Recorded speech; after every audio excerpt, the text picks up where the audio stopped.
welcome back to our Q&A. Our question today is, what about tattoos? Well, what about tattoos? I think the person not saying, do you like them or do you dislike them, or do you find them beautiful or ugly? I think they're asking, what about a Christian and tattoos? Should a Christian get tattoos? Well, it might be a bit late for you to ask that question because you've already got them. But let's ask it.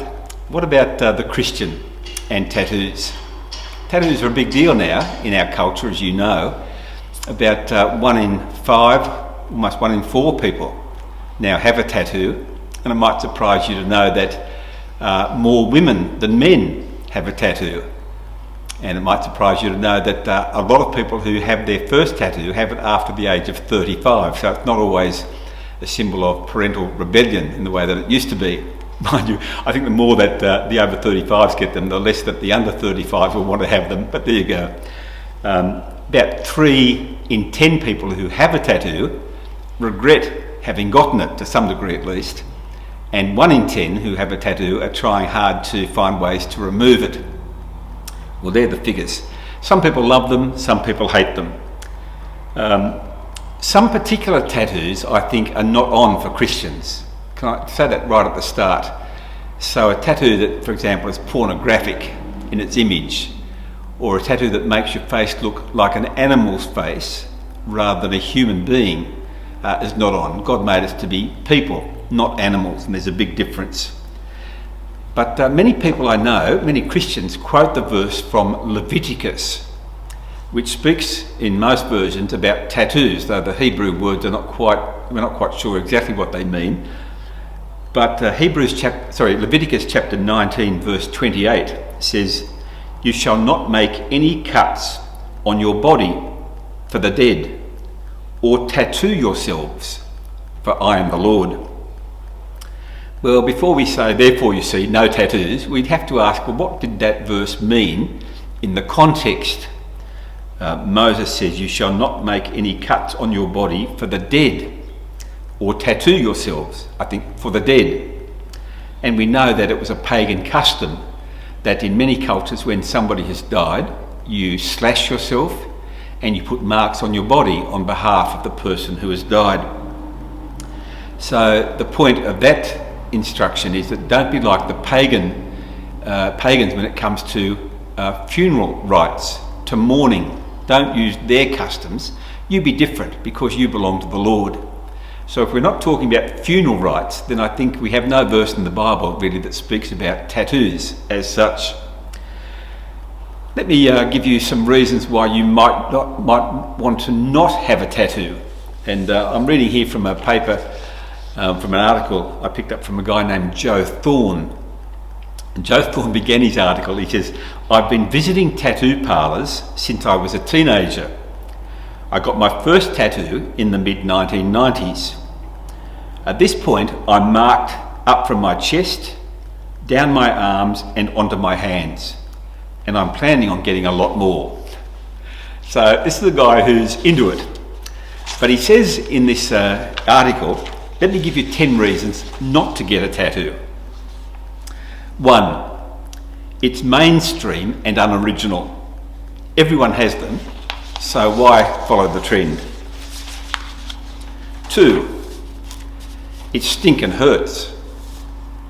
3, you might regret what you get, what size it is or where it's placed. 4, it could turn out bad. I mean really bad. You have no idea how many people pay a lot of money for what turns out to be a very ugly or even misspelt tattoo. Next one, it's expensive. Can you really justify the cost?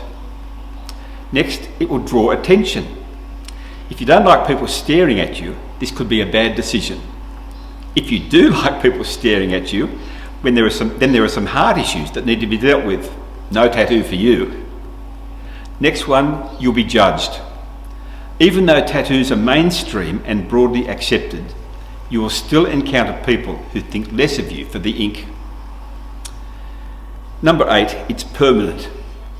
If you want to say something, inverted commas, Why not go for a cool t-shirt?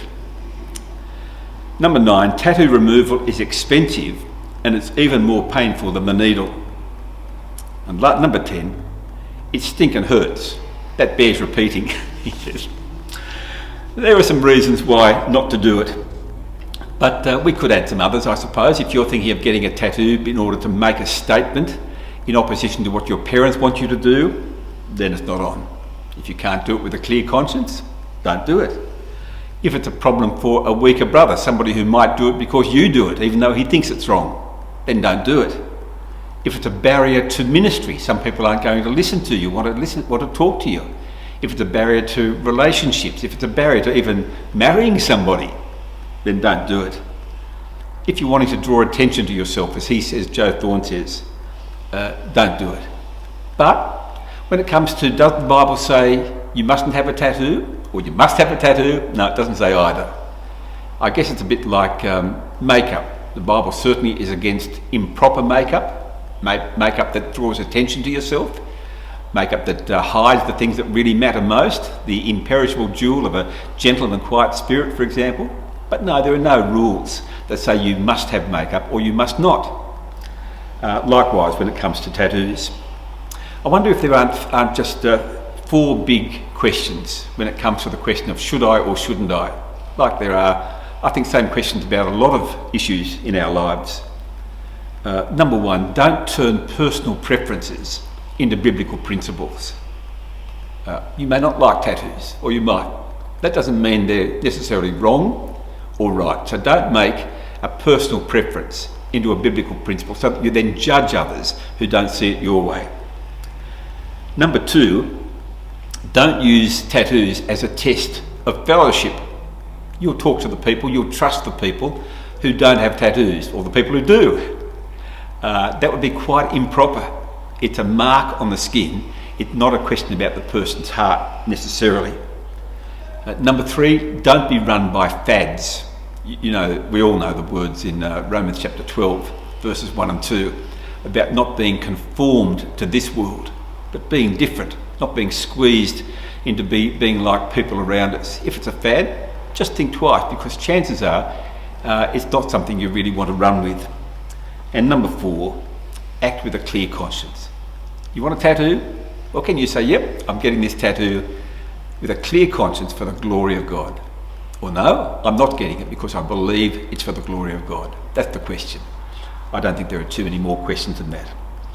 Well, if you have another question for our Q&A, not about tattoos, but about something else, please let us have it, and we'll see you next time.